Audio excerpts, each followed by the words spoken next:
디모데후서 4장 1절부터 8절 말씀입니다.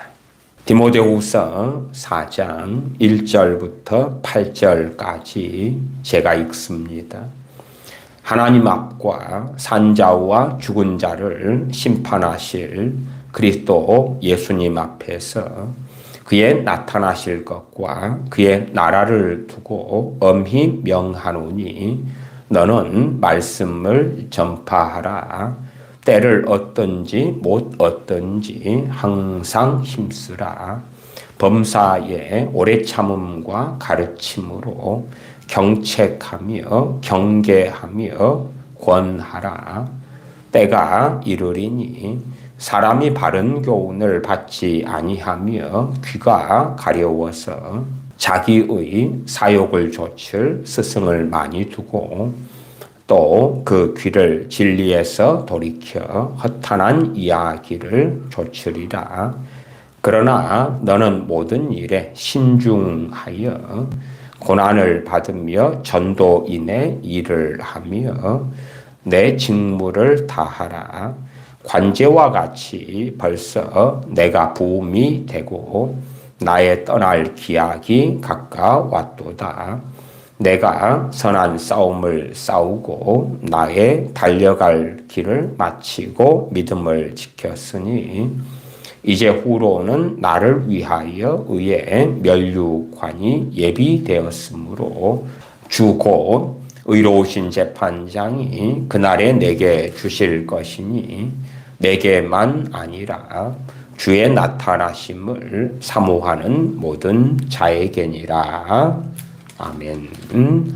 지난 시간에 이어서 디모데후서 4장의 말씀을 보겠습니다.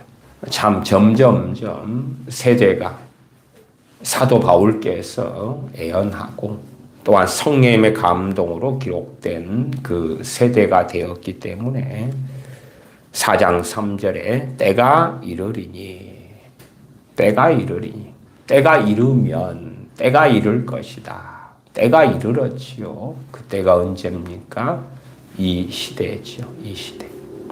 혹은 이 말씀도 계속하여 역사적으로 때마다 각 나라마다 성취되어 온 것이 사실입니다. 말하자면 초대교회가 중세교회로 로마 가톨릭 정교회로 비진리 속에서 마리아 우상 속에서 무수히 많은 성물 숭배, 성상 숭배 속으로 가버리는 그 악행 속으로 가버릴 때에 먼저 강단에서 벌였던 일이 무엇인가 할 때에 때가 이르렀고 사람들이 3절에 바른 교훈을 받지 아니하며 사람들이 바른 교훈을 받지 아니하며 바른 교훈에 관심이 없는 것이지요. 귀가 가려워서 자기의 사욕을 좇을 스승을 많이 두고 또 그 귀를 진리에서 돌이켜 허탄한 이야기를 좇으리라. 허탄한 이야기가 뭡니까? 허무한 이야기. 진리에 속한 것이 아닌 것. 그러나 왜 사람들은 허탄한 이야기를 좋아합니까? 허탄한 이야기. 제가 간혹 재정 강의에 대해서도 말씀을 드립니다. 예수님 믿는데 엄청난 부가 들어올 것이다 하는 재정 강의를 듣고 환호하고 기대감을 가지고 소망을 가지고 쫓아다녔고 또한 재정 강의하는 이들이 많은 나라들에 다니면서 거기에 있는 한국인 크리스천들, 재외 동포들, 교회들마다 집회하면서 사람들을 모아가지고 당신들에게 어마어마한 부가 하나님으로부터 들어올 것이다. 저 세상 사람들이 가진 어마어마한 재산이 결국은 당신들 것이 될 것이다. 그럴 때에 정말 많은 사람들이 환호했습니다. 한참 오랫동안 그 가계의 저주론이 유행을 했습니다. 물론 저는 성경적으로 가계 저주라는 것을 인정을 합니다. 그래서 그에 대해서도 많은 설교를 했습니다. 그러나 명확하게 어떤 가계 저주론에 대하여 비성경적이다, 잘못됐다, 그렇게 많이 말씀드려 왔냐 그러면 일확천금의 가계 저주론, 말하자면 가계 저주를 해결하는 이러이러한 기도문을 가지고 이렇게 기도를 하노라면은 가계 저주가 해결된다. 그리고 그 가계 저주의 내용 중에 상당히 중요한 비중을 차지한 게 뭐냐 그러면 가난이었어요. 가난. 그러니까 가난도 가계 저주다. 그러면 이 가계 저주 기도문을 읊조리고 기도하고, 아니면 유명한 사람들, 유명한 가계 저주에 대하여 가리키는 그 목사님들의 가계 저주를 없애는, 처리하는, 고치는 그러한 기도를 받으면, 그 안수 기도를 받으면, 그 축복 기도를 받으면, 첫째는 가난이 저주인데 이 가난의 저주가 없어지고, 가난의 저주가 해결되면 무엇이 와요? 부가 오지. 부자가 되는 거예요. 성공하게 되는 거예요. 돈이 들어오는 거예요. 왜 신사도 운동이 그렇게 사람들의 마음을 사로잡았습니까? 그것은 곧 대부흥이 온다는 거예요. 대부흥만 오면 크리스천인 당신들은 꽃길을 걷게 된다는 거예요.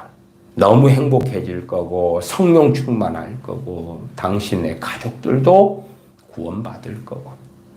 말하자면 일확천금의 삶이지요. 좀 다른 이야기로 하면 그렇게도 말씀드리겠습니다. 쇼킹한 설교, 쇼킹해. 그것이 어떤 방면으로든, 그렇게 신사도들이 주장하는 그러한 내용들이든, 또 중보기도 같은 것도 지금도 여전히 많은 사람들의 마음을 사로잡습니다. 우리나라의 중보기도의 전파에 굉장한 중심인물로서는 지구촌교회 원로 목사님인 이동훈 목사님이 있습니다. 저는 지구촌교회 원로 목사님이 이동훈 목사님이 하는 중보기도 세미나 등도 참석하고 다니고 그렇게 해 오기도 했습니다. 그래서 중보기도에 대한 가르침에 많은 책들도 구입하고 보고 많은 집회에도 참여하고 그렇게 해왔던 적이 참 많기도 합니다. 또한 신사도 운동과 중보기도도 굉장히 밀접한 관련이 있기도 하지요. 제가 볼 때는 우리나라 대한민국의 크리스천들이 가진 중보기도의 내용이나 개념 등이 너무나 비성경적이지만, 너무나 기괴하고 이상하지만 여전히 대한민국의 굉장히 많은 크리스천들은 중보기도를 원하고 사모하고 고대하고 붙잡고 살아가는 경향이 있습니다. 왜요? 기도만 하면 되니까. 기도만 하면 되니까. 내가 기도하면 하나님은 일하실 테니까. 내가 기도하면 하나님은 일하실 테니까. 그래서 사람들이 이해하지 못하는 무수한 문제가 있음에도 제대로 성경을 확인하려고 하지는 않는 거예요. 그런 건 어떻습니까? 주님의 본동네 나사렛 사람들, 회개치 아니하고 주님을 낭떠러지에서 떨어뜨려 죽이려고 했던 그 나사렛 사람들, 그러한 나사렛 동네가 몇 명이나 살았겠냐 그 말이에요. 기껏해야 많아야 몇백 명 단위밖에는 안 되는 작은 동네였습니다. 그러면 중보기도식으로 이야기해가지고 주님께서 그 나사렛 마을을 위하여 기도해 주시면, 그들을 위하여 중보기도를 해주시면 그 몇백 명밖에 안 되는 그 마을에 무엇이 일어나야 되는 것입니까? 부흥이 일어나야 되는 것 아닙니까? 신사도들이 주장하는 부흥. 아니면 어떤 사람들이 여전히 사모하고 있는 1907년에 평양에 일어났던 그러한 평양 대부흥처럼 그러한 부흥이 나사렛 동네에 일어났어야 되지 않겠냐 그 말이에요. 과연 거기에서 주님께서는 나사렛 사람들 위하여 기도하셨을까 안 하셨을까? 100% 정답은 없습니다. 하셨을까 안 하셨을까? 하셨을까 안 하셨을까? 아니면 고라신이나 벳세다, 가버나움에 주님께서는 많은 기적, 표적, 이적을 행하셨고 진리를 전파하셨고 복음을 전하셨습니다. 가버나움이나 고라신, 벳세다에는 단지 한 3일 집회를 하신 것도 아니고 일주일간 머물면서 말씀을 전하신 것도 아닙니다. 거의 1년여 가까운 시간 동안에 그곳을 다니시면서 복음을 전하셨고 기적과 이적을 행하셨습니다. 그 갈릴리 지역의 가버나움이라는 곳은 주님께서 복음을 증거하시는 그러한 갈릴리의 복음의 주님의 기지 같은 곳입니다. 거기에 머물면서 그 옆에 마을 고라신, 그 옆에 마을 벳세다는 항상 복음을 증거하는 곳이고 또한 그곳에 머무시니까 여기저기에서 주님을 배우려고 주님 말씀을 들으려고 때로는 기적이 필요하기 때문에 귀신에게서 자유케 되려고 가족, 부모, 형제를 데리고 오고 그러한 곳들입니다. 단지 한 달 머무시거나 일주일 머무시거나 잠깐 그날 지나가시는 그런 길에 말씀을 전하신 그런 곳이 아니었습니다. 주님께서 그들의 책임과 아무 상관없이 그 가버나움 고라신 벳세다를 위하여 기도를 해주셨다면, 중보 기도를 해주셨다면 어떻겠습니까? 그러니까 사람들은 그 쇼킹한 가르침들을 원합니다. 성경하고 상관없이 야 봐봐라, 중보기도 너무 멋지지 않아? 아름답지 않아? 중보기도를 하면 대단하고 멋지고 놀라운 일이 벌어질 거야. 당신의 자녀들, 가족을 위해서 그렇게 해. 너무나 아름다울 거야. 그러니까 성경이 가는 데까지만 가야 되는데 말씀이 가는 데를 넘어서는 것이야. 넘어서면 허탄한 이야기가 되죠. 그럼에도 사람들은 그걸 원하는 것입니다. 그걸 원해요. 하나님의 말씀이 평범하다는 것을 이해를 못합니다. 말하자면 하나님 말씀이 바르게만 전해진다면 사람들 귀에는 천둥처럼 번개처럼 혹은 흥부와 놀부전에서 그런 거 있잖아요. 제비가 박씨를 흥부에게 가져다가 주었고 흥부가 그걸 심었더니 박이 주렁주렁 맺혔어요. 그리고 때가 되어서 흥부가 톱질하세. 그리고 톱질을 했더니 박이 열리면서 펑 하고 대골 같은 집이 나타나고 펑 하고 금은보화가 쏟아지고 쇼킹하잖아요. 쇼킹해. 너무 아름답고 놀랍잖아. 그런 것처럼 바르게 성령 역사로 말씀이 전해지면 내 마음은 찌릿할 거고 감동이 있을 거고 눈물이 날 거고 회개가 터질 거고 그렇다고 생각하는 거예요. 전혀 그렇지 않다고 누리 말씀을 드리고 있는 것입니다. 그러니까 사람들이 생각하는 레마, 로고스와 레마가 있다 그럴 때에 실제로는 레마라는 걸 가지고 우리나라에 이단이나 사입이나 그런 단체들이 어마어마하게 많아왔어요. 심지어 레마 성교 이런 데도 있고요. 당연히 잘못된 이단 사입입니다.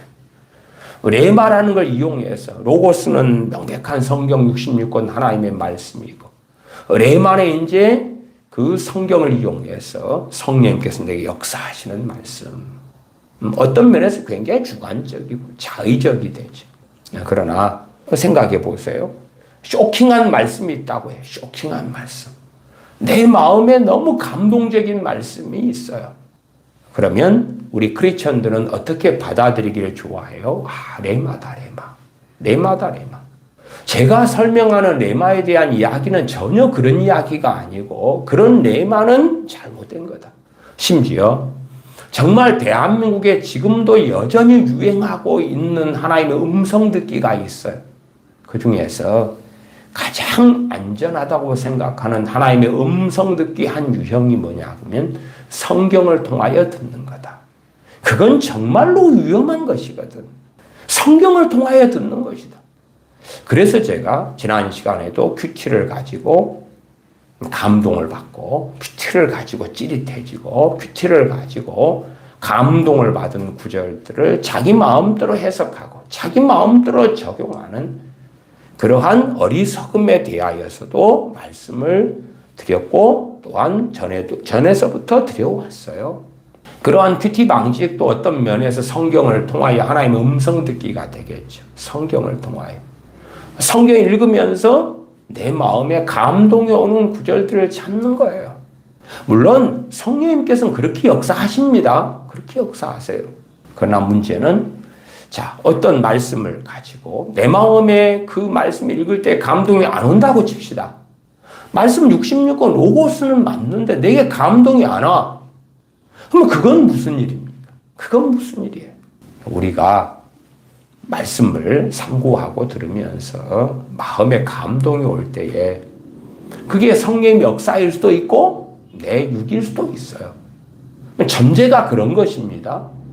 내가 깨어 있어요. 내가 성령 충만해요. 내가 주님 안에 거예요. 진리 가운데 살아가요. 그렇다면 진리 영이신 성령님께서 나를 모든 진리 가운데로 인도해 가시겠죠. 각 사람마다 신앙의 때가 있고 신앙의 수준이 있고 믿음의 분량이 있고 영적인 어린아이 또한 청년, 아비, 육에 속한 자, 영에 속한 자 그러한 다양한 영적인 상태, 상황, 처지가 있기 때문에 말씀을 상고하고 읽고 묵상할 때에 그에게 필요한 말씀이 어떤 것인가를 정확히 아시는 분은 성령님이셔요. 그러니까 성령님께서 도와주셔서 그러한 말씀을 통하여 감동하고 감화하고 깨닫게 해주시는 그 은혜를 주시겠죠. 그것이 이제 일반적인 정록인 맞아요.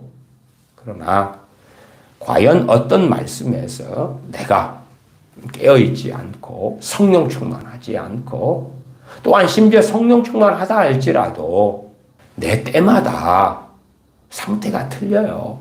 심지어 성령 충만한 크리스찬이라 할지라도 영적으로 장성한 자가 성령 충만한 것과 이제 갓 믿은 초신자가 성령 충만한 것은 얼마나 많이 다르겠냐 그 말이에요. 주님께서 베세다 가버나움 고라신의 말씀을 전하셨을 때에 그 말씀을 받는 사람들이 유대인들입니다. 선민이고 하나님의 선택받은 백성 아브라함의 자손들이에요. 주님께서 말씀하실 때 그들은 감동을 받아요? 안 받아요? 안 받잖아요. 안 받아. 안 받잖아요. 안 받아. 주님께서 예루살렘아 예루살렘아 탄식하시면서 눈물을 흘리셔요. 우셔요. 왜? 예루살렘에서 그렇게 많이 말씀을 증거하셨는데 소수 빼놓고 대다수는 말씀을 안 받아요. 그러면 지금의 크리스천들과 당시 유대인들의 저는 상당한 공통점이 있다고 봐요. 그 부분에서. 왜? 그 유대인들은 얼마나 자부심 있고 프라이드가 있습니까? 선민이고요. 조상 때로부터 하나님을 섬겨왔고요. 율법을 가지고 있고요. 때로 율법을 암송하고 머리에 기호를 삼고 손목에 기호를 삼고 문설주에 기록하기도 하고 난지 8일 만에 남자아이들은 할례를 받기도 하고 절기를 지나고 제사를 지내고 그렇게 성전에 모이고 하나님께서 말씀의 율법을 따라 살려고 애를 써왔어요.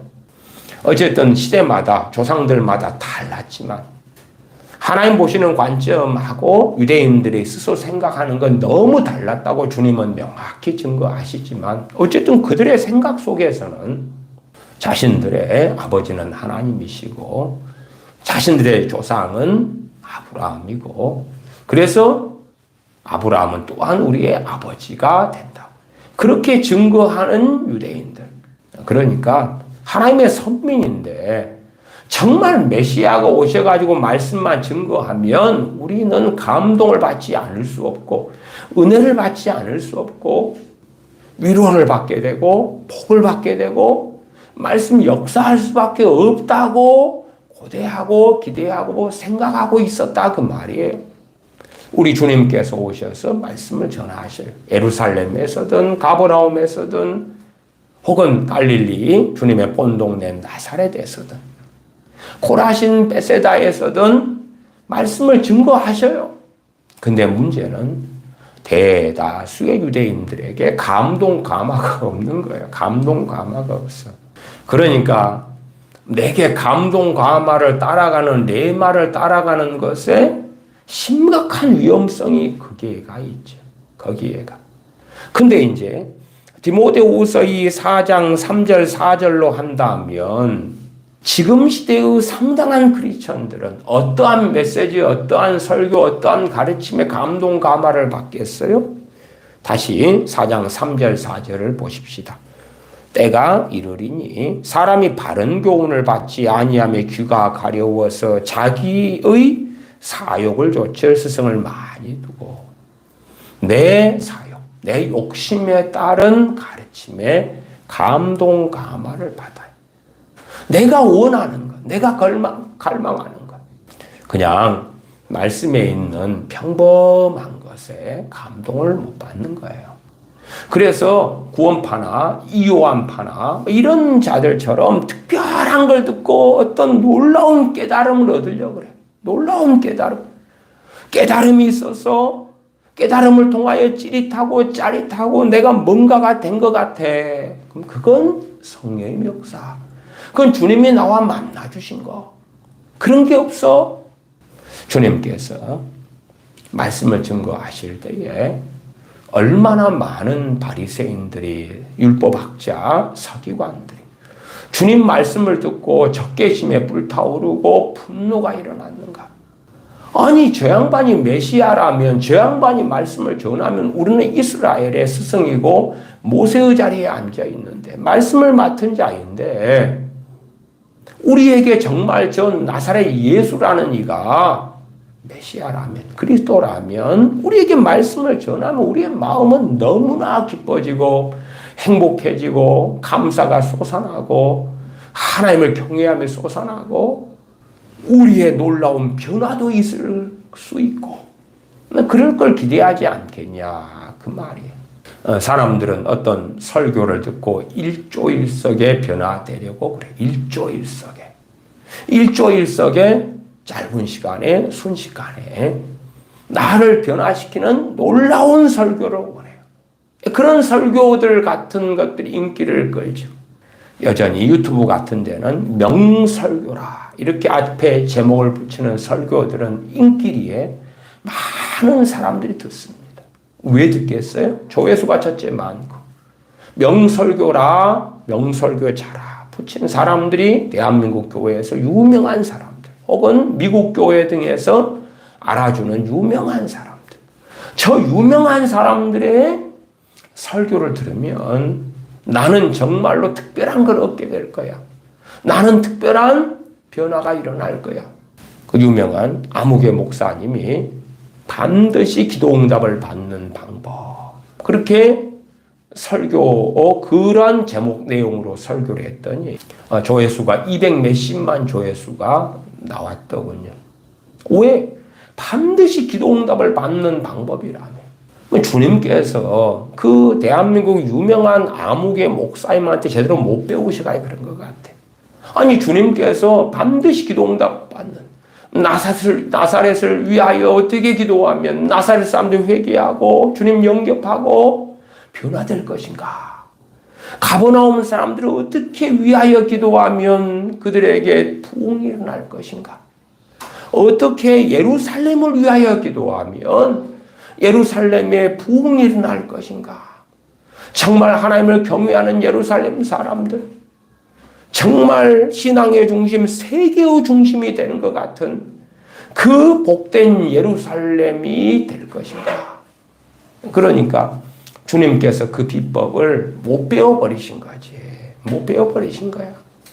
정말 반드시 기도응답을 받을 수밖에 없는 방법을 대한민국 유명한 목사님들은 그 방법을 가지고 있고 그걸 전하고 있는데 어떻게 만유의 주 대신, 만왕의 왕 대신, 또한 전능하신 하나님 되시는 주님께서, 창조주 되시는 주님께서 그걸 모르실 수가 있는가?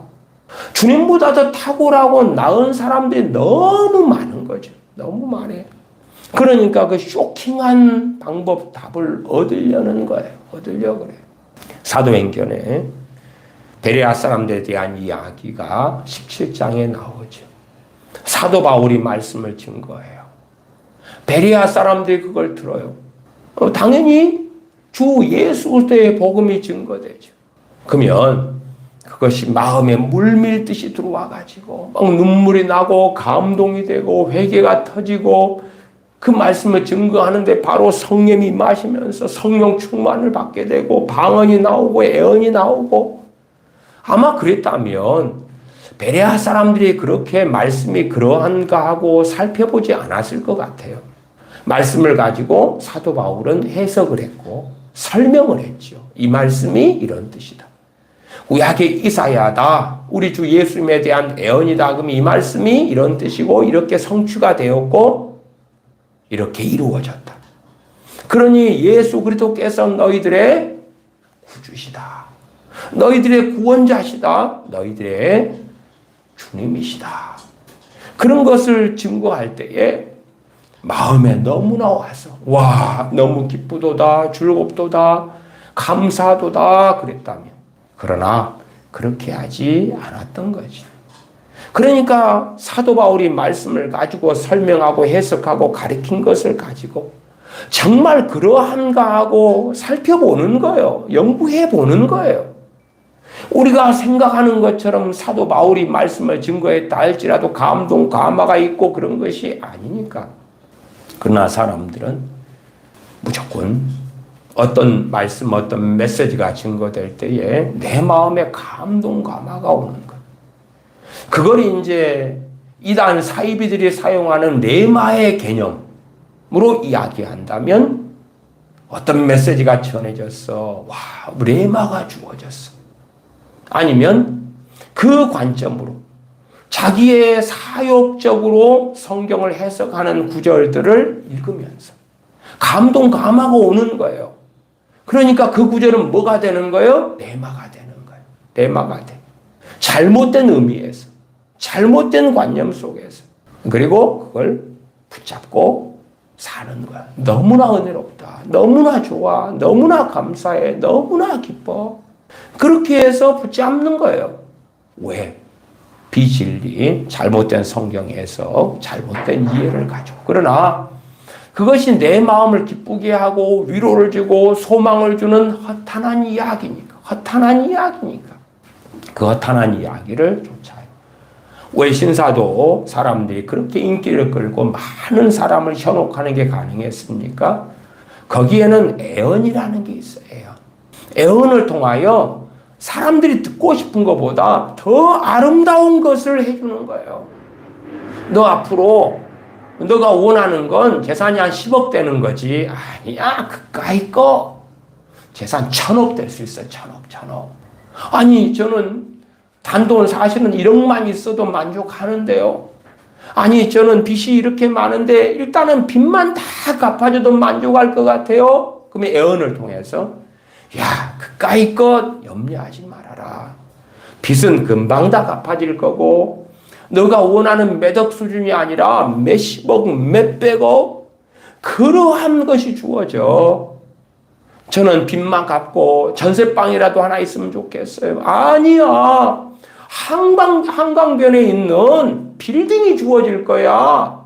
거기에 초호화 아파트가 주어질 거야.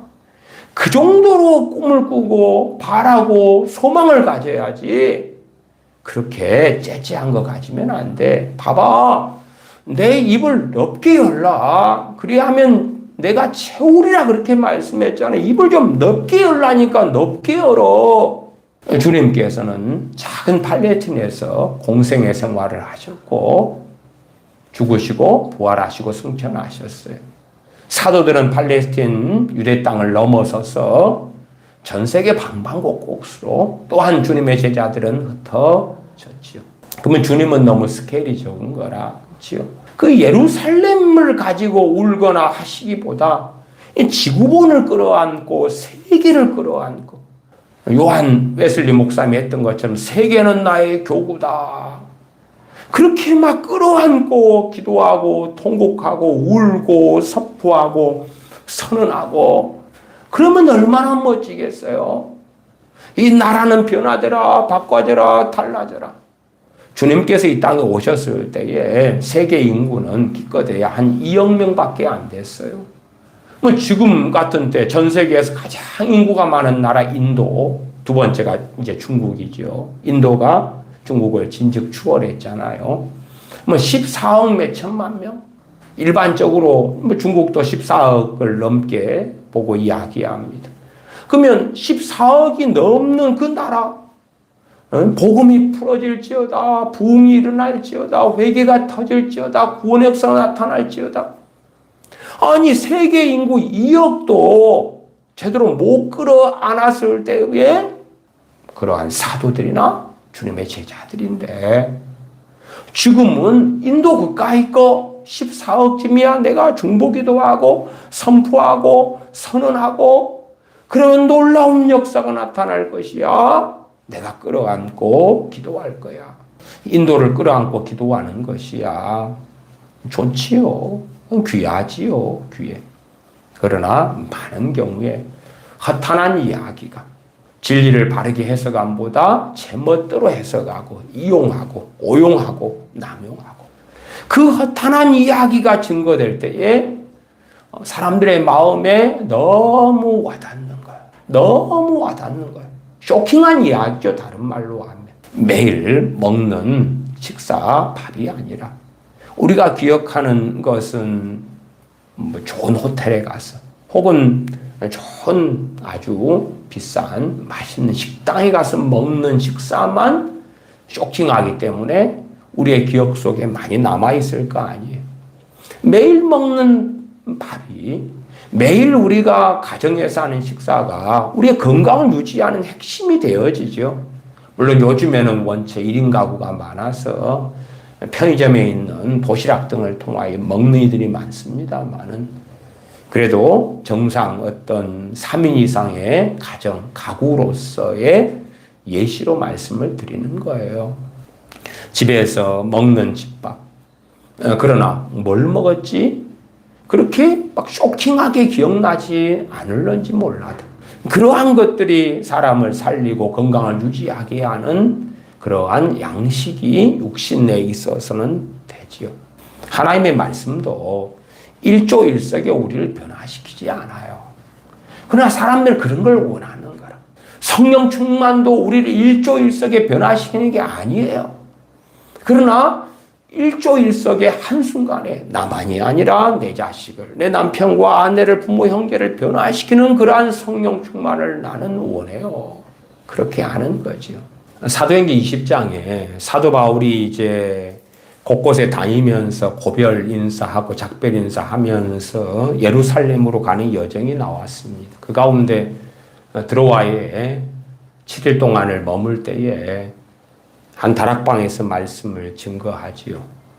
그때의 말씀이 참 길어지고 오래되니까 유도고라는 청년이 앉아있다가 떨어져서 죽게 돼요. 사도 바울 같은 이가 말씀을 전하면 막 쇼킹해야 되고 유도고라는 청년이 좋을 시간이 어디 있었겠어요. 감화가 일어나고 감동이 일어나고 막 은혜가 되고 회개가 터지고 막 그래야 되지 않겠어요? 사람들이 원하는 설교나 메시지는 그런 거라. 그 다음에 그렇게 된 건 진짜 백이야. 그건 진짜 백이야. 진짜 백이 말씀이 전해지면 내게는 쇼킹하게 와닿을 거고 감동이 될 거고 감화가 될 거고 회개가 터질 거고 그래서 많은 크리스천들이 진짜 백이 말씀을 찾아다니는 거예요. 진짜 백이를. 그러나 말씀에 따른 진리에 따른 진짜를 이야기하는 게 아니라 자기가 생각하기에 진짜를 찾아다니는 거예요. 야, 내 귀를 즐겁게 하는 것. 예를 들어서 어떤 사람이 행위구원론에 빠져 있다고 합시다. 그러면 그 사람에게는 행위구원론 그 사람이 빠져 있는 것에 대하여 더 쇼킹하게 어떤 이가 설교하고 가르친다 그러면 그게 진짜 배기가 되는 거예요. 진짜 배기가.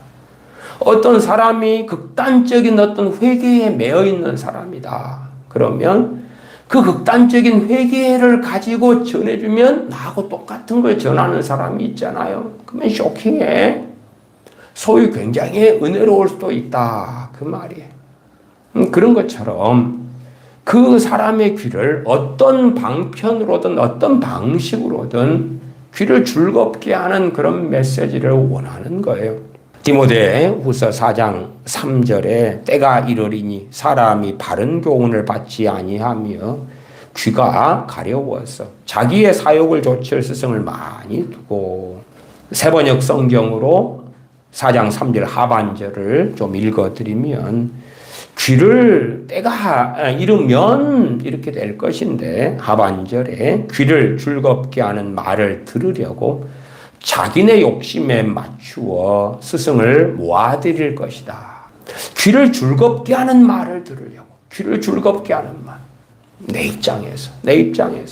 그러나 디모데라는 주의 종에게 사도 바울은 실상은 교회를 위임하기도 하고 하나님의 백성, 하나님의 자녀들을 이렇게 양육하고 이렇게 가르칠 것을 엄히 명령한다고 말씀하면서 4장 2절에 너는 말씀을 전파하라. 때를 얻든지 못 얻든지 항상 힘쓰라.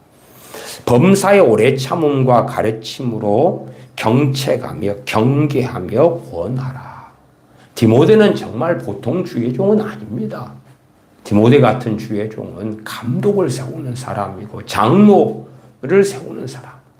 주로 이제 주의 종이다 그럴 때는 장로가 지금의 목회자에 해당하고, 감리교식으로 이야기한다면 목사님이 있고 그 외에 감독이 있어요. 그러니까 한 지역 전체를 관할하는 감독도 임명하는 영적 권위를 가진 하나님의 종이 디모데입니다. 그러한 성령 충만한 하나님의 종, 때로는 사도 바울의 후계자가 되는 그러한 디모데, 사도 바울의 영적 아들이 되는 디모데. 그러니까 우리 일반적인 목회자들하고는 격이 틀려요, 격이. 그런데 이러한 디모데가 말씀을 증거할 때에 금방 쇼킹하고 너무나 쉽게 변화되고 회개가 터지고 안수만 탕탕탕 하면 자빠지고 엎어지고 거꾸러지고, 그렇게 되었을까? 그렇게 되었다면 4장 2절에 범사의 오래 참음과 가르침으로 그렇게 말씀을 할 이유가 없지. 왜 오래 참아야 돼? 그냥 야 집회 한번 할까요? 자, 내 설교 10분만 들어봐요. 30분만 들어봐요. 당신들이 안 변하고는 어떻게 견디겠어? 변할 수밖에 없어. 달라질 수밖에 없어. 정말 선지자들을 통하여 말씀이 증거되었을 때에 듣는 이스라엘 백성, 유대 백성들이 그렇게 회개하고 변했나요? 아니요, 별로 그렇지 않아요. 그리스도인은 변화되고 달라지고 주님을 닮아가는 데는 긴 여정이 필요한 겁니다. 긴 여정이 필요해요.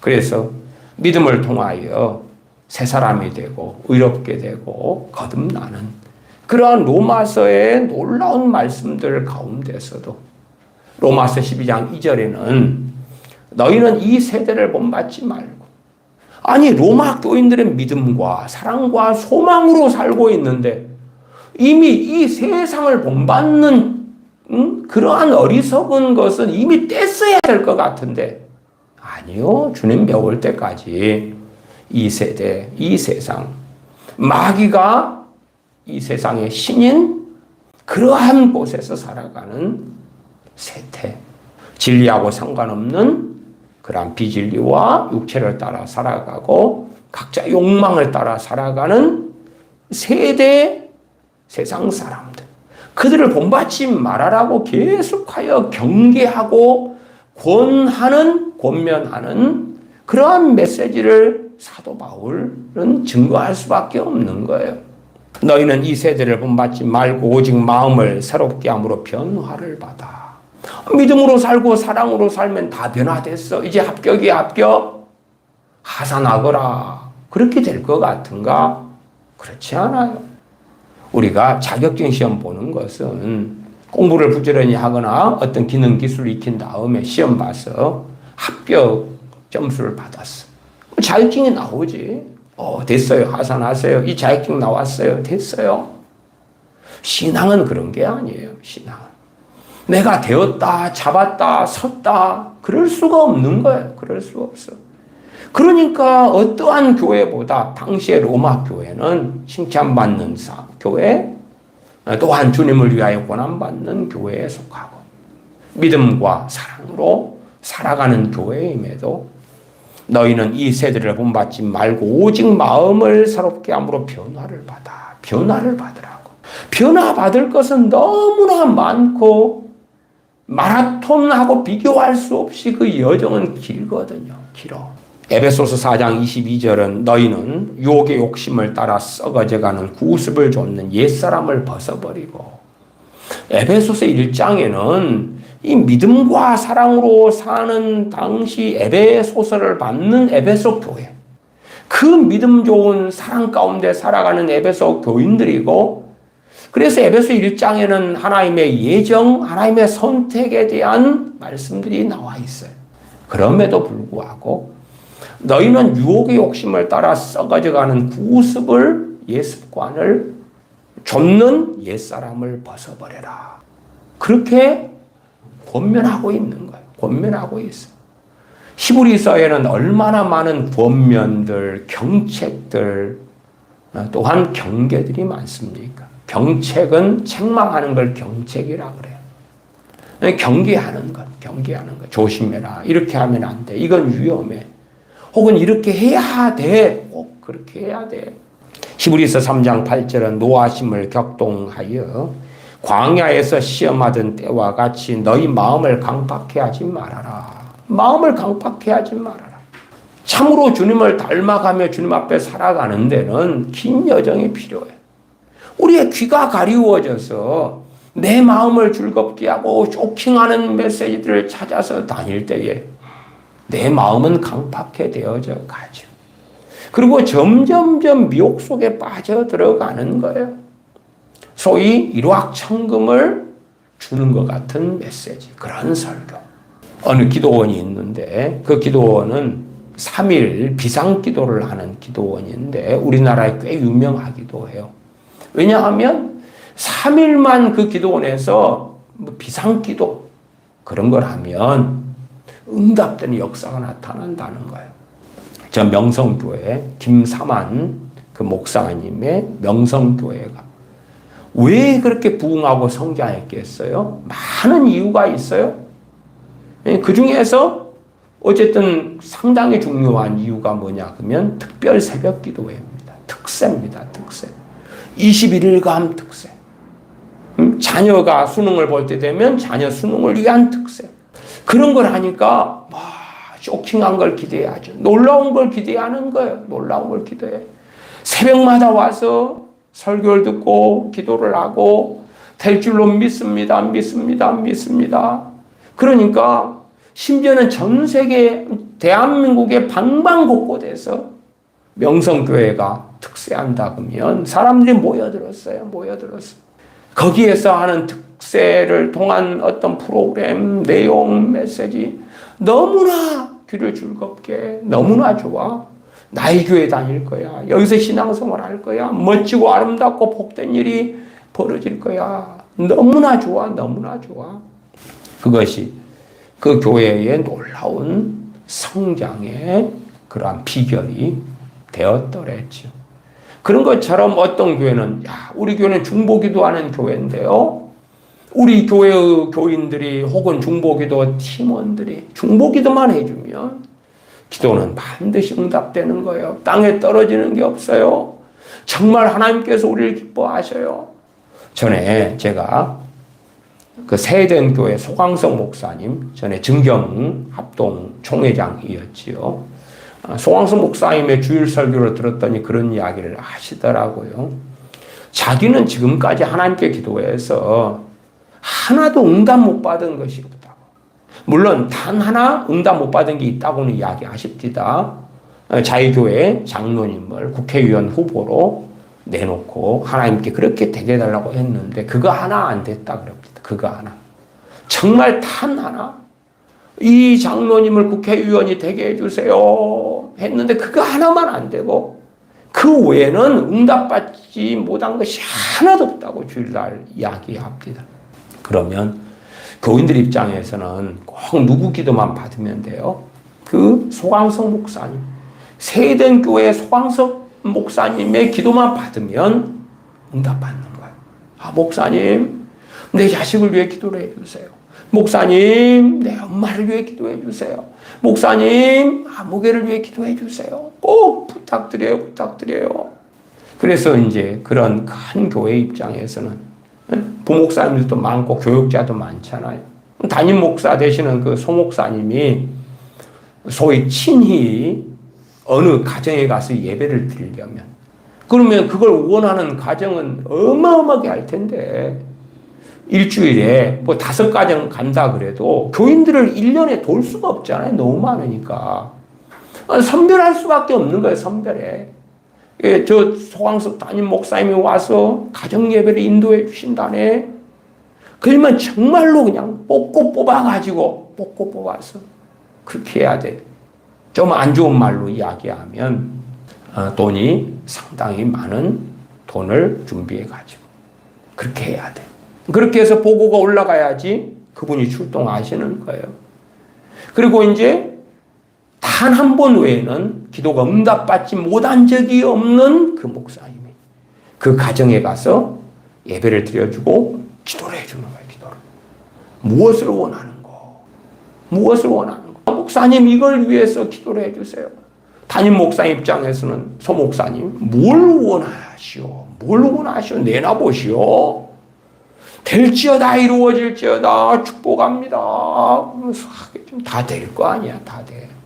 그러니까 서로 어쨌든 모시고 예배를 드리려고 하는데 다 교인들이 원하니까 누구는 해주고 누구는 안 해줄 수 없잖아요. 그래서 조건이 이제 굉장히 까다로운 거예요. 선별해야 되니까. 어지간한 사람은 저 부목사님들 선에서 끝내. 나한테 올라오려면 거쳐가지고.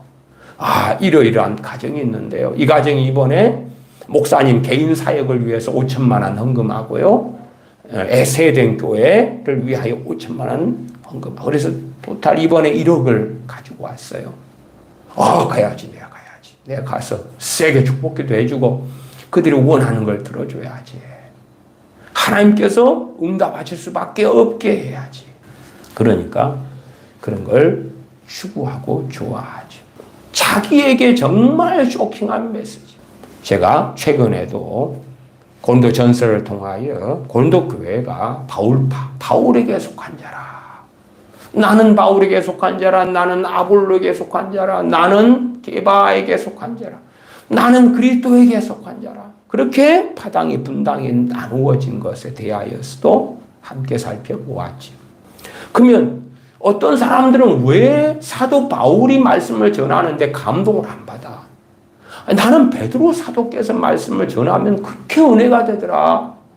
그래서 나는 게바 베드로 사도에게 속한 자야. 그 영적 권위 아래 있을 거야. 나는 아볼로께서 말씀을 전하면 그렇게 은혜가 되더라. 나는 아볼로에게 속한 자라. 나는 아볼로의 영적 권위 속에 있을 거야. 그러니까 그 파당 분당에 나누어진 사람들이 저는 다 제정신이 아니었다고 말씀드리는 거예요. 아니, 베드로 사도도 진리를 전했고 아볼로도 진리를 전했고 사도 바울도 진리를 전했어요. 그 전해진 말씀이 내게 감동이 왔냐 안 왔냐하고는 다른 문제거든. 진리냐 진리가 아니냐의 문제에서 다 진리였는데 그러나 문제는 나는 사도 바울이 전할 때에 은혜가 되고 감동이 되더라. 근데 아볼로가 말씀을 전할 때는 안 그래. 베드로 사도가 전할 때는 안 그래. 옛날 때의 사도였지 지금이야 한물 가지 않았어? 그렇게 생각할 수도 있었겠지요. 그러니까 이상하다는 거야. 이상해. 고린도 교인들 입장에서 각자가 은혜가 되고 감동을 받는 주의중이 달랐던 거예요. 심지어 나는 그리스도에게 속한 자라 하는 사람들이 가장 문제가 심각한 사람들이다. 그렇게 제가 말씀을 드리기도 했죠. 최소한 나는 바울에게 속한 자다 그러면 바울이 영적권이 인정할게요. 그래도 사도 바울께 책망하면 받아들일게요. 생각해 볼게요. 사도 바울이 경계를 하면 해줄게요. 살펴볼게요. 권면하면 권면을 받아들이도록 할게요. 그러나 베드로 사도 아니면 아볼로가 할 때는 노노. 그러나 사도 바울께서만 한다면 나는 그래도 상당히 수긍하고 받아들일 수 있어요. 사도 바울이 영적 본인을 인정하는 거지. 나는 아니에요. 사도 바울 노노, 아볼로는 노노. 그러나 베드로 사도의 영적 본인을 인정해요. 그가 말씀을 전하면 은혜가 되고 나는 받아들일 수 있고 따를 수 있어요. 그러나 나는 그리스도에게 속한 자라. 그런 자들은 눈에 보이는 또한 때때로 와서 말씀을 증거하고 하나님의 종으로서 영적 권위를 행사하는 그러한 바울 사도 인정 못해. 바울 사도가 아무리 말씀을 전하고 가르쳐도 은혜 안 돼. 감동이 없단 말이야. 베드로 사도가 말씀을 전해도 은혜 안 돼. 감동이 안 돼. 그래서 나 인정 못해. 아볼로가 말씀을 강론하고 가르치고 해석하고 그래도 나 감동 안 돼. 은혜 안 돼. 그러니까 나는 그들의 영적 권위 인정하지 않을 거야. 나는 오직 예수님, 오직 그리스도, 오직 예수님만 인정할 거야. 예수님만 따를 거야. 예수만 믿고 따를 거야. 사람 주의 종이랍시고 나도 성령 받았어. 내게도 성령 역사해. 나에게도 주님께서 말씀하셔. 그러니까 가장 끔찍한 사람들이 나는 그리스도에게 속한 자라. 그 사람들이라고 말씀을 드렸어요. 왜 도대체 어떤 사람은 베드로 사도가 말씀을 전하면 은혜가 되는데 사도 바울이 전하면 안 되냐 그 말이에요. 왜 그래요 도대체? 왜? 당연히 자기의 감동을 따라 신앙생활 하니까. 그 다음에 자신의 마음의 감동, 자신의 귀에 듣기에 각자마다 원하고 좋아하는 메시지가 다르니까 그걸 찾는 거예요. 그걸 찾아다니는 거예요. 나아가서 누가 설교하면 그 설교가 나를 정말 성령으로부터 온 하나님의 바른 말씀이 전해지면 나는 금방 쉽게 변할 거야. 나는 아름답게 변할 거야. 놀랍게 바른 말씀만 전해봐. 나는 그걸 들으면 금방 변해. 근데 분노 문제 있잖아. 분노에 대해서 혹은 하나님의 말씀을 바르게 전해봐. 거기에 성령께서 내게 역사하실 거고 내가 분노에 심각한 문제가 있다 그러면 그게 없어져 버릴 거야. 내가 음란 음욕이 있잖아. 그에 대해서 말씀을 좀 해봐. 하나님의 말씀이 증거되면 음란 음욕 정욕이 순식간에 사라져버려. 실제로 동성애자 가운데 한 30%가 크리스천입니다. 동성애자들 가운데 30%가 개신교인. 개신교다 그렇게 말할 때 어디까지 포함시키냐 그러면요. 개신교인 가정에 있는 자녀들까지 포함시키는 이야기입니다. 그러면 그까지 가면 깝깝하지. 왜? 아니 개신교 가정에 속한 소위 믿음의 가정에 속한 자녀들이든지 거기에 있는 남편 아내든지 크리스천이거나 크리스천의 자녀들이거나 근데 왜 동성애야? 그것도 30%? 그게 아니라 한 1%면 이야기에서 돌연변이 있을 수 있으니까 5%? 아이고 많긴 많은데 그래도 뭐 네, 동성애자 10명 가운데 3명이에요. 3명이 크리스천이거나 크리스천의 자녀들이에요. 그러면 그 동성애자로서 나 예수님 믿어요 그런 사람들은 도대체 성경을 어떻게 봐야 돼? 나 그러니 여전히 나 동성애자지만 크리스천으로 살고 싶거든? 그거 어떻게 할 거야 이제? 그러니까 앞으로는 이게 더 심해지거든요. 난장판이 되는 난장판이 돼.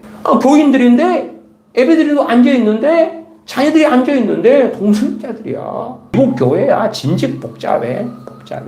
유럽 교회 진즉 복잡해. 그런 동성애자다. 당신이 하나님으로부터 말씀을 전하면 들으면 그냥 해결돼 버려. 벗어나게 되는 거야. 제가 우울증을 가지고도 여러 번 설교했잖아요. 그러면 이제 우울증 시리즈 설교를 예를 들어 한 10번 한다고 합시다. 그러면 대부분의 사람들은 어디만 딱 들어요? 1편만. 첫 번째 설교만. 왜? 첫 번째 설교를 하면 내가 우울증이 있다 그러면 들으면 우울증이 해결돼 버려야 돼. 우울증을 해결하는 법을 당신 설교하잖아. 당신 설교 들으면 우울증이 신속하게 없어지고 해결되고 사라지는 거야. 근데 당신 우울증 1편을 들어봤더니 해결이 안 되네. 해결이 안 돼. 뭘로고 2편을 들어? 1편 들으면 50%가 해결되고 절반이 그냥 사라지고 2편 들으면 30%가 플러스로 사라지고 나머지 20% 3편 들으면 뿅 하든지 아니면 우울증 설교를 쫙 듣고 그러면은 90%가 해결이 돼버리고 10% 남았어. 그 10% 해결하려고 이제 2편 듣고 3편 듣고 4편 듣고 5편 듣고 그러는 거 아니야? 그래서 처음을 들어봐. 처음을. 에스겔 강의를 했어요. 그 긴 시간 동안에. 물론 뭐 제 마음에는 너무나 에스겔 강의가 끝나서 너무 감사하고 참 이 긴 여정을 통해서 에스겔 강의를 했다니 물론 보완하고 싶은 것 다시 하고 싶은 것 그러나 실제로 다시 할 엄두를 도저히 내지 못하는 에스겔 강의. 그럼에도 어쨌든 완주했고 다 했다는 것에 너무 어쨌든 감사를 드리게 되어져요. 살아생전에 다시 한 번 더 하기는 어렵지 않을까 그렇게 생각을 해요. 강해 설교란 그렇게 쉽지 않고 어려우니까. 물론 일반적인 목사님 기준으로 한다면 제가 보통 때 하는 설교가 강해 설교가 되겠지만은 제가 이해하고 제가 생각하는 개념의 강해 설교, 그 주의 설교는 또 여러 목사님들이 가지고 있는 그런 관념 또 정의하고는 꽤 다르기 때문에 제 정의 가운데서의 강해 설교는 정말 쉽지 않고 어렵고 어려우니까. 그러면 강해 설교도 자 예를 들어 150편짜리를 들어 1편 듣고 2편 듣고 5편 듣고 10편 20편 30편 40편 50편을 듣는데 뭐 특별한 게 뭐 없는데? 특별한 거 없는데? 그래 당신 말씀은 그럭저럭 잘 설명하는 것 같은데 근데 나를 뭐 기가 막히게 바꾸거나 변화시키거나 뭐 그렇게 잘 안 하는데? 예를 들어 당신이 회개라는 설교를 한다고 쳐. 회개를 딱 설교 드리면 내가 회개가 터져버려야 돼요. 당신 회개 설교를 내 자식한테 들려주면 자식이 회개가 터져버리는 거야. 당신의 회개 설교를 내 남편한테 문제 있는 남편한테 들려주면 남편이 듣고 회개가 막 터져버리는 거야. 당신의 믿음 설교를 들으면 난 믿음이 막 역사하고 믿음이 좋아지고 믿음이 강력해지고 그러는 거야. 당신의 기도 설교를 들으면 기도가 줄줄줄 나오고 기도 응답이 있고 기도를 너무 하고 싶어지고 기도하면 재미나고 신나고 기도 좀 하면 성령 충만이 임하고 그런 기도 설교 좀 해줘봐. 그러니까 아니 이 하나님의 종인 디모데에게 사도 바울이 그렇게 말해야 돼. 야 디모데야 네 설교를 통해서 설교를 사람들 듣자마자 회개가 터지고 부흥이 일어나고 속사람의 변화가 있고 저주가 해결되고 기도응답이 뚝뚝뚝 떨어지고 성령 충만을 받고 그런 설교를 해야 된다 디모데야. 그러지 4장 2절에 너는 말씀을 전파라 때를 얻든지 못 얻든지 항상 힘쓰라. 제가 지난 시간에 이건 전도로 해석하기 어렵다 말씀을 드리면서 문맥을 살펴보았더랬어요. 그리고 칼빈 목사님의 주석도 제가 읽어드리기도 했습니다. 너는 말씀을 전파라 때를 얻든지 못 얻든지 항상 힘쓰라. 항상 힘쓰라. 왜 항상 힘써야 돼요? 우리가 자녀를 낳아서 돌보고 키우면 우리 자녀를 바르게 양육하기 위하여 어리면 어릴수록 얼마나 많은 애를 쓰고 힘을 씁니까? 심지어는 하루 종일 엄마가 붙어 있기도 해요. 태어난 다음에 젖을 먹든 분유를 먹든 삼시세끼만 먹는 게 아니잖아요. 그냥 금방 지나 배고프다고 칭얼대고 다시 먹이고 또 칭얼대고 다시 먹이고 칭얼대고 다시 먹이고 울면 또 안아주고 업어주고 주사도 얼마나 많이 맞추러 다녀야 돼요. 그렇게 하는 것처럼 우리 믿는 사람들의 신앙의 성장과 변화는 정말 머나먼 길을 걷는 거예요. 머나먼 길을 걸어. 제가 상담류 일반 서적 가운데 스카페에게 머나먼 길이라는 책을 꽤 좋아해요. 머나먼 길이 몇 가지 제목으로 다른 제목으로 번역되기도 했는데 오래된 책이에요. 근데 신앙의 여정이 정말 멀어요. 멀어. 그러나 우리가 원하는 것은 일조일석에 원하는 거예요. 그 성경 필사도 상당히 많이 하는 교회도 필사 딱 한 번 하면 이 성경 필사 한 번을 통하여 큰 복이 오고 뭐가 오고 어쩌고 저쩌고 큐티를 통해서도 큐티를 통해 당신의 삶은 놀랍게 변화될 거야. 큐티를 우리 자녀들이 한다고 치자.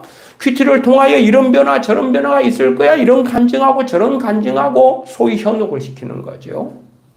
그렇게 해서 큐티를 하면 이렇게 놀랍게 변화돼.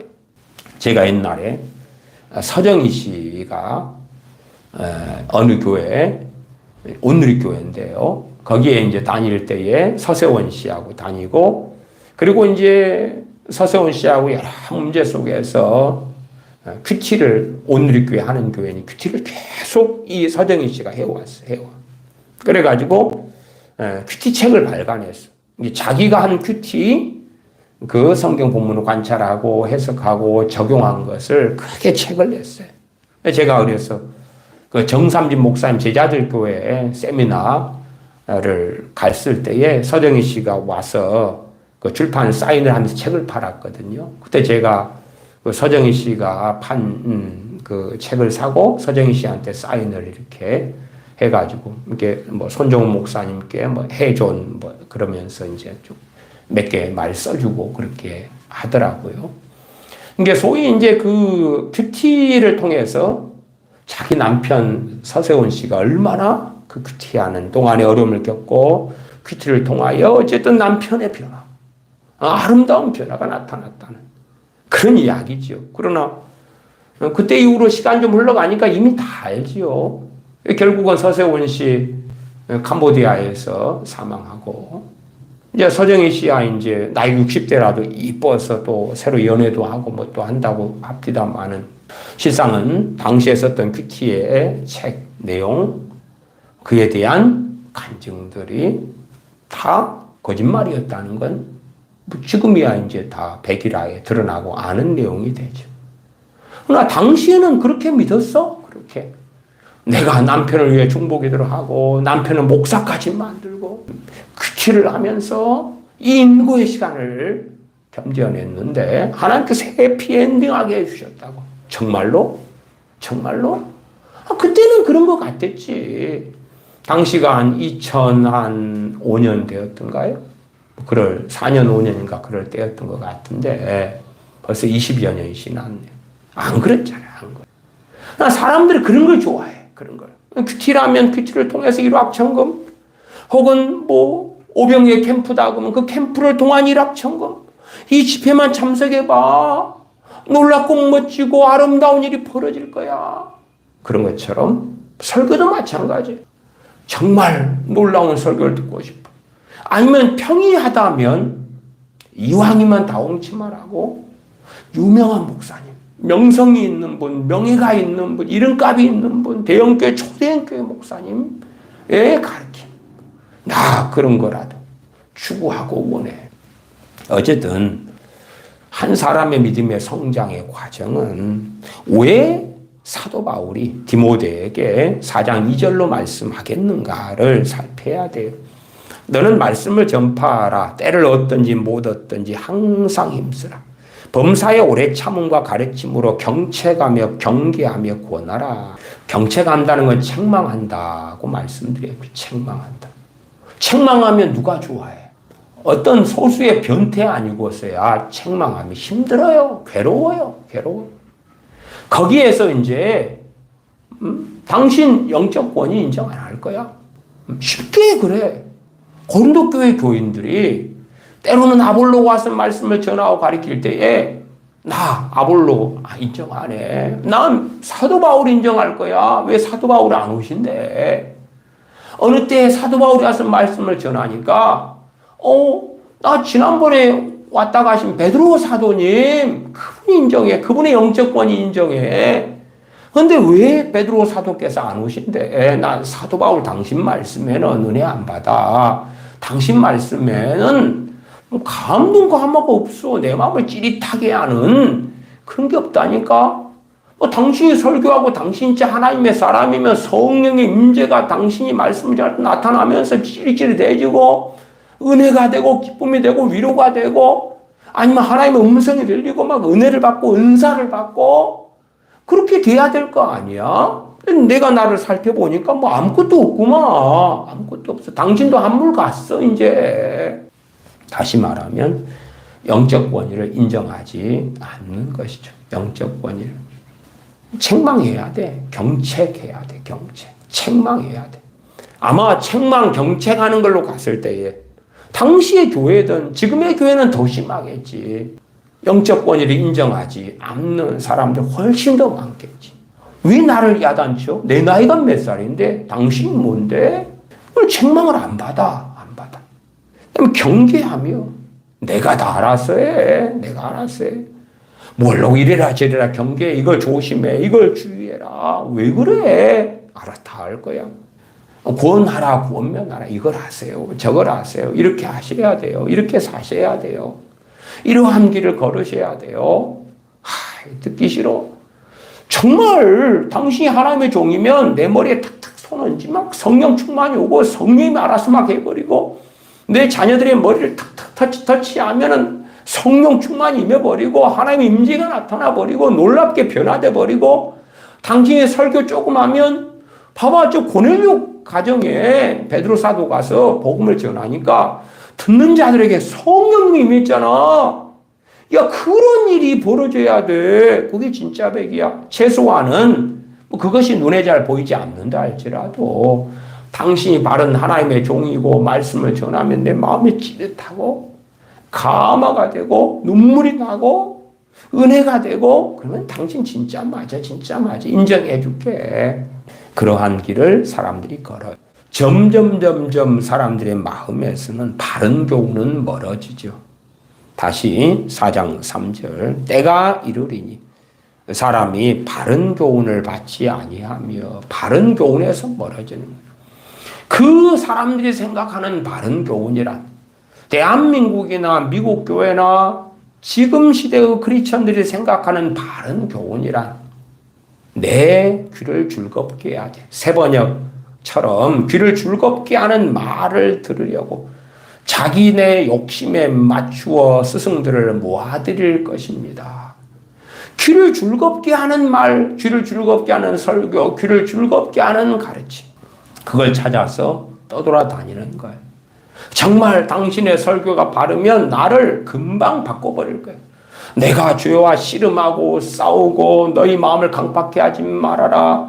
피 흘리기까지 주여와 싸우지 않았으니 막 그러한 인고가 아니라 가만히 내가 자빠지겠어도 당신이 설교 좀 하고 뭐 좀 영적인 올라온 원리 좀 가르쳐주고 그래서 버튼 하나 딱 누르면 에어컨이 켜지고 버튼 하나 누르면 TV가 켜지고 채널이 바뀌고 이런 것처럼 뿅뿅뿅뿅뿅 해줘야 돼. 그래야 진짜야. 그게 진짜야. 그런 걸 고대하고 원하죠. 끊임없이 그걸 찾아서 다니는 거예요. 귀가 가려워졌다. 자기의 사욕을 좇을 스승을 많이 두고 4절 또 그 귀를 진리에서 돌이켜 허탄한 이야기를 좇으리라. 여기에 사도 바울이 언제 대붕이 온다 그랬어. 때가 이르는데 대붕과 대추수가 올 것이다. 아니잖아요. 전혀 그렇지 않아. 너무나 얼마나 명확해. 이사야서 등의 천년왕국에 대한 말씀들, 때로는 천국에서 이루어지는 말씀들 갖다가 놓고 봐봐. 이 땅에서 현세적으로 대붕이 온단 말이야. 명확하게 주님께서 마태복음 24장 등에 말씀하신 인류가 어떻게 흘러가는가 그런 말씀들을 명확히 봐야지. 명확히 보고 뚜렷하게 증거된 말씀들을 가지고 봐야지. 도대체 여기에서 조금 저기에서 조금 가지고 와서 제 멋대로 해가지고 허탄한 이야기를 만들어내는데 허탄한 이야기가 자기 마음에 쏙 들어 너무 들어. 그러니까 그걸 진리로 인정할게요. 그걸 받아들일게요. 로마 가톨릭이나 정교회 같은 데에 그들이 마리아상을 갖다 놓고 기도를 해. 성모 마리아가 기도를 받아가지고 누구한테 전해줘요? 주님한테. 주님, 예수님, 아무개가 기도하는데 빨리빨리 응답해줘요. 말하자면 새치기를 해줄 수 있는 거죠. 새치기. 그래서 마리아한테 혹은 성인들한테 기도를 한다는 거예요. 성인들한테 하면 성인이 기도를 받는 게 아니라 기도를 전달해주는 역할이다. 그렇게 막 주장을 해요. 그러나 엎어치나 매치나 말로 장난질을 치는 거죠.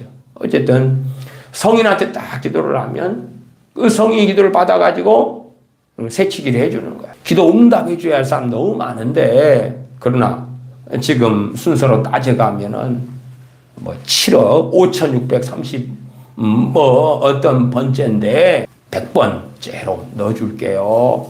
넣어놓을 테니까 빨리빨리 100번째로 응답해줘요. 그런 기괴한 거죠. 왜? 그렇게 할 때 너무 좋아. 제가 명동성당에 한 2번 가봤는데 겨울에 눈 올 때도 가봤어요. 근데 뒤쪽에가 마리아상이 있잖아요. 거기에서 딱 눈이 막 내리는데도 무릎 꿇고 기도를 하는 거라, 마리아상 앞에서. 그렇게 하면서 우리는 마리아상 앞에 우상 숭배 안 해요. 마리아한테 기도하는 건 아니거든요. 하는 헛소리를 해. 근데 왜 그것이 사람들에게 좋게 보이고 그 길을 따르느냐 그러면 길을 즐겁게 하니까. 길을 즐겁게 하니까. 명동성당의 아래에 가면요, 성인들이라고 하는 자들의 뼈가 있어. 거기에 뼈, 유골이 있어요. 뭐 유골에서 그걸 향해서 바라보고 기도하면 막 뭐가 와? 소위 그들의 주장에 능력이 오고 막 은총이 온단 말이에요. 그래, 뼈다귀를 놓고 기도하는 거야. 뼈다귀 앞에 가면 그 명동성 지하로 내려가면 고해성사실이 있는데 그 옆에 뼈다귀 앞에 사람들이 앉아서 기도한단 말이에요. 뼈다귀에.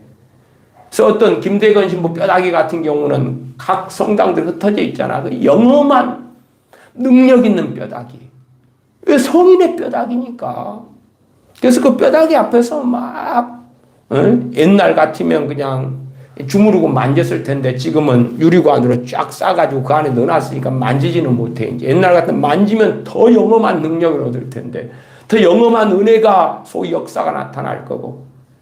그런 가르침이 로마 가톨릭의 중심에 있는데, 정교의 중심에 있는데 왜 거기에 말할 수 없이 많은 사람들이, 로마 가톨릭만 해도 13억, 14억 되는 사람들이 여전히 그 길을 걸어가느냐? 귀가 즐거우니까. 말씀 따른다. 우리 개신교인들 오직 성경, 오직 말씀 그렇게 하지만 성경을 어떻게 해석하느냐는 너무 달라. 다 달라. 다른데 허탄한 이야기로 해석해 주는 거예요. 설교 가르침 들으니까 마음이 붕 떠. 와, 너무 기대가 돼. 너무 좋아. 위로가 되는 거야. 소망이 생겨. 그런 허탄한 이야기를 들려줄 때에 나 당신 환호할게. 따를게. 너무 좋아. 역시 설교는 이래야 돼. 이래야 돼. 아니요. 말씀이 바르게 전파되어도 오래 참을 수밖에 없는 거예요. 긴 시간이 걸리는 거예요. 그리고 순서가 그랬죠. 첫째, 경책, 책망을 많이 할 수밖에 없는 거예요. 많이 할 수밖에 없어. 그런다 해서 설교자인 제가 다 바르고 다 의롭고 다 깨끗하니까 그러는가? 그렇지는 않아요. 저도 똑같은 사람인데 사명이 그러니까. 동일한 말씀을 저도 받고 동일한 말씀에 순종해야 되고 동일한 진리의 길을 걸어야 될 뿐이에요. 완벽하기 때문에 말씀을 전하는 게 아니라 증거해야 될, 말씀을 전파해야 될 사명을 받았기 때문에 하는 거예요.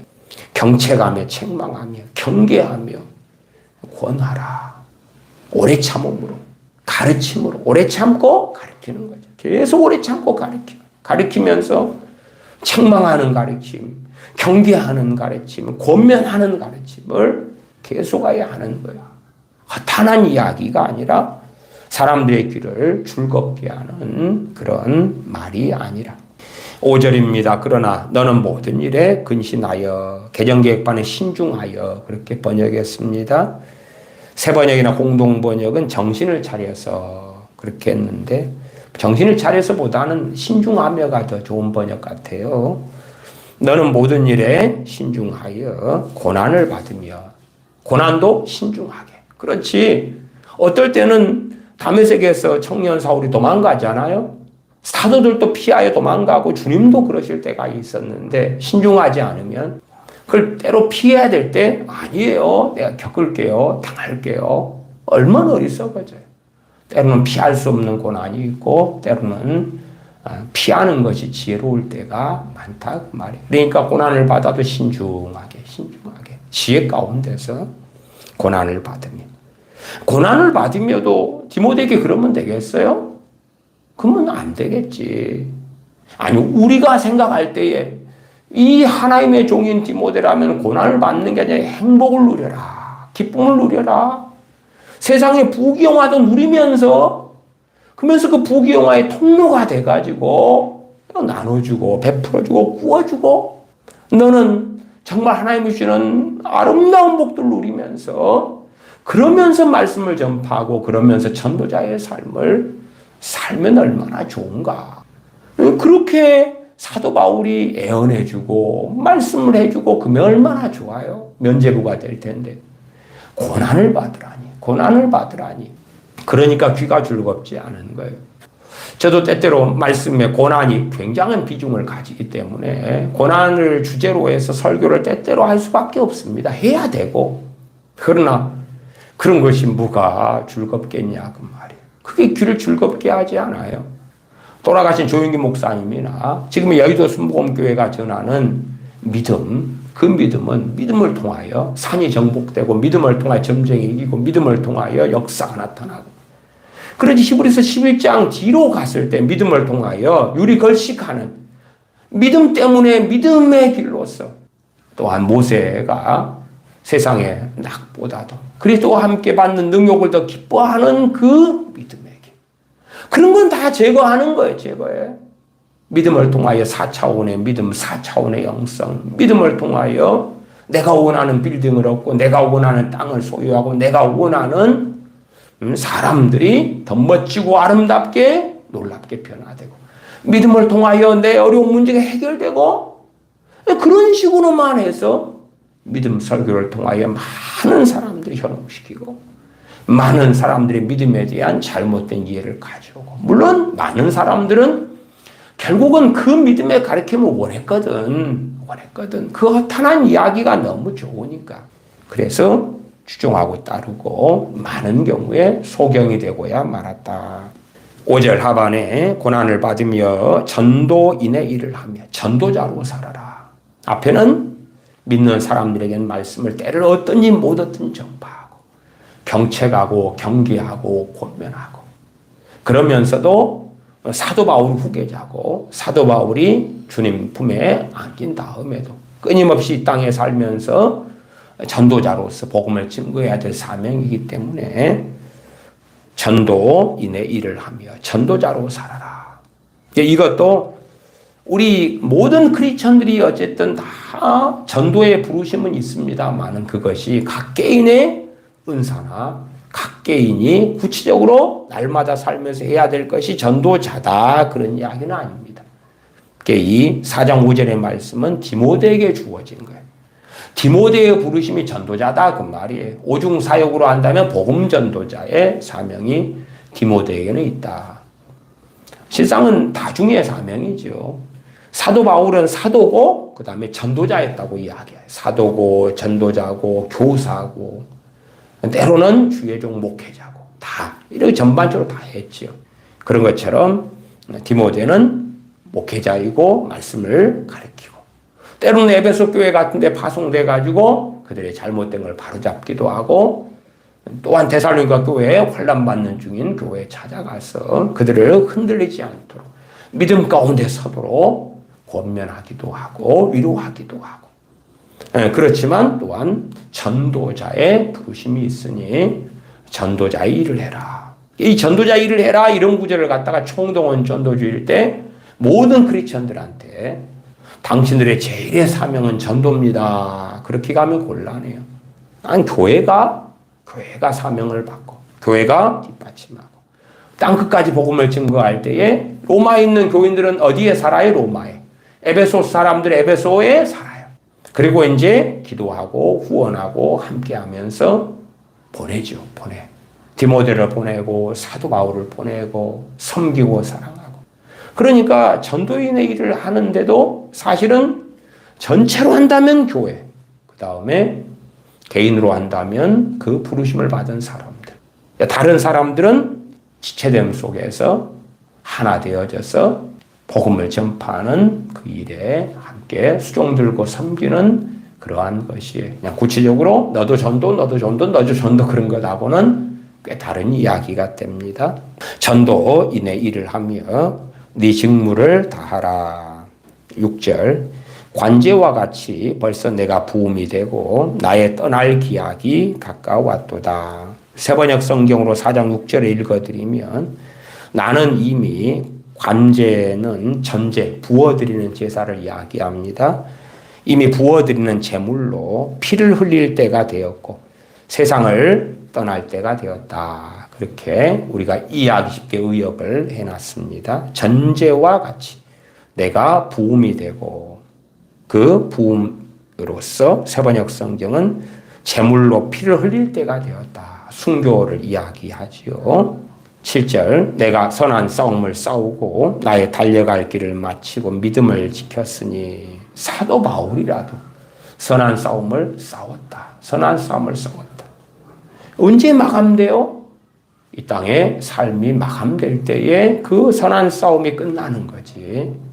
야, 나는 되었노라, 섰노라. 혹은 하나님이 나를 사도로 불렀으니까 정말 나는 이미 거룩하고, 이미 완벽하고, 이미 퍼펙트하고 그런 하나님의 사람이다. 그런 교만, 그런 어리석음은 사도 바울은 가지고 있지 않았습니다.